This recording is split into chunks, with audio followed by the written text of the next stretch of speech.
Hello! Welcome to Joseph Prosperity Strategy, the leadership dilemma. Have you ever been in a place where you knew you had potential? You could feel the greatness inside you, but you just didn't know how to get from where you are to where you're meant to be. You're talented. You're disciplined. You're faithful. But something's missing: guidance. You're like a powerful high-performance engine without a steering wheel or a brilliant message written in invisible ink. You have the power but no precision. You need the catalyst to make the invisible visible.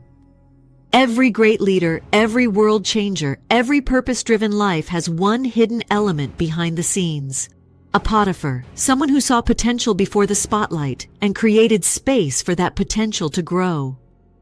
This is the story of preparation in proximity. Isolation is the strategy for failure. The world celebrates independence, the self-made, the solo hustler. But in God's economy, isolation is not a badge of strength. It's a strategy for failure. Proverbs 15:22 is a blueprint for destiny. Plans fail for lack of counsel, but with many advisors, they succeed. Notice, it doesn't say plans struggle. It says they fail without counsel. That means the distance between your current state and your God-ordained success often runs straight through someone else's wisdom. The self-made man is an island waiting for a storm. You will never outgrow your need for counsel. You will only upgrade the quality of the counsel you seek. But where do you find this counsel? It starts not with a title, but with a lesson, the ultimate internship that taught Joseph how to operate in wisdom. Joseph's unlikely internship! Let's go back to Joseph. He's sold into slavery, stripped of comfort, family, and status. His destiny seems utterly derailed. But here's the essential plot twist of his journey. Before Joseph could ever sit beside Pharaoh and manage a nation, he had to serve under Potiphar. Potiphar wasn't just a boss, he was a captain of the guard. A sophisticated leader running a high-stakes, complex military household, managing security, logistics, and a massive budget. This was a position of immense competence and structure. Under Potiphar, Joseph wasn't just cleaning, he was learning administration under pressure. He observed how Potiphar managed men, delegated tasks, reconciled accounts. He learned the competence required to manage a nation, one inventory sheet at a time. In the world's eyes, Joseph was a slave. But in God's curriculum, he was an intern in Destiny's Leadership Academy. Potiphar's house was Joseph's Harvard Business School. But here's the challenge, the same one we face. The vulnerability. The challenge is that many of us reject the Potiphars in our lives because they don't look like the promise. They are flawed. They have limits. They don't have the celebrity status we think our future requires. I have to confess, I know I did. Early in my journey, I had a Potiphar, a wise leader focused on pulling my potential out. But I fought him. My prayer wasn't, "God, give me wisdom." It was, "God, give me a better boss." My pride saw his correction as rejection, when God saw it as refinement. I was stuck in a desert of my own making, wasting time trying to build something my way, instead of leveraging the foundation he was trying to give me. Joseph didn't confuse his mentor with his mission. He served faithfully, learned diligently. He understood that sometimes the very person you're complaining about is the divine instrument sharpening your competence for your next season.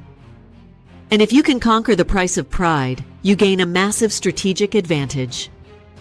This leads us to the strategic value of mentorship. The strategic advantages. Let's break down why Joseph's time with Potiphar was non-negotiable. Mentorship isn't a benefit, it's a strategic advantage, a non-linear path to success. 1. Mentorship compresses time. A mentor helps you avoid decades of mistakes and months of learning. They see the landmines on your path because they've already stepped on them. You borrow experience instead of buying it through pain. 2. Mentorship clarifies terrain. When you're inside your own story, you can't always see the blind spots. A mentor holds the mirror you can't lift alone. They stop you from making major directional errors because they're strategically invested in your ultimate destiny, not your immediate feelings. 3. Mentorship multiplies treasure. Alone, you can have insight. Together, you gain foresight, the ability to anticipate challenges before they appear. They don't just tell you what to do, they teach you how to think. And the essential byproduct of all three is humility. Submitting to guidance kills the ego that would otherwise destroy you in the palace. This is why, when you look at every world-changing story, you find this principle at play. 6. The transfer of principles. Think about the greats. None rose alone. The difference maker wasn't who they knew, but what principles they learned and internalized. Steve Jobs and Mark Zuckerberg. Zuckerberg learned the intentionality of vision, how to think about product and experience at a revolutionary scale.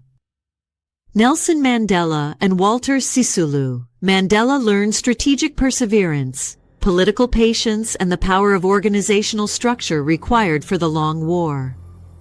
Pastor Adeboye and Pastor Akindayomi. Adeboye learned humility and foundation, deep unwavering faith, and radical obedience to simple directives. You don't rise by skipping mentorship. You rise by honoring it by internalizing the principles. But honoring it requires wisdom, because a true Potiphar can be confused with a powerful manipulator. The warning: discernment. Not everyone qualified to lead you is called to shape you. A Potiphar trains your discipline. A Pharaoh's wife seduces your destiny. You must be able to discern the difference. Ask yourself: 1. Correction versus control. Does this person correct me privately to build my character, or do they control me publicly and demand my submission? 2. Impartation versus exploitation. Do they seek to impart wisdom and send me out, or do they seek to exploit my giftedness and keep me indebted? 3. Future versus feelings. Do they focus on my ultimate future potential, even if it challenges my immediate comfort? Or do they focus on my immediate feelings to keep me compliant? If their investment in you is conditional on your silence or your submission to their flaws, you are not being mentored. You're being utilized. Seek the Potiphar who will correct you without crushing you and prepare you for the place God is taking you. Closing revelation and final challenge. Joseph's greatness didn't start in Pharaoh's palace. It started in Potiphar's house.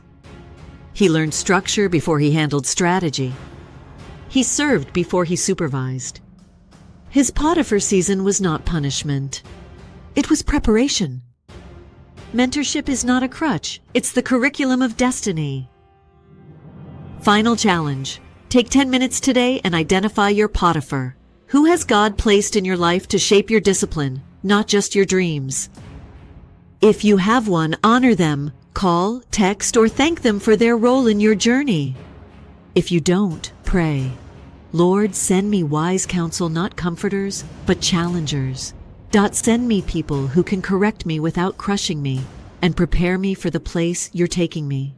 Because purpose without mentorship becomes potential without maturity. Go find your Potiphar. See you in the next video. Stay blessed.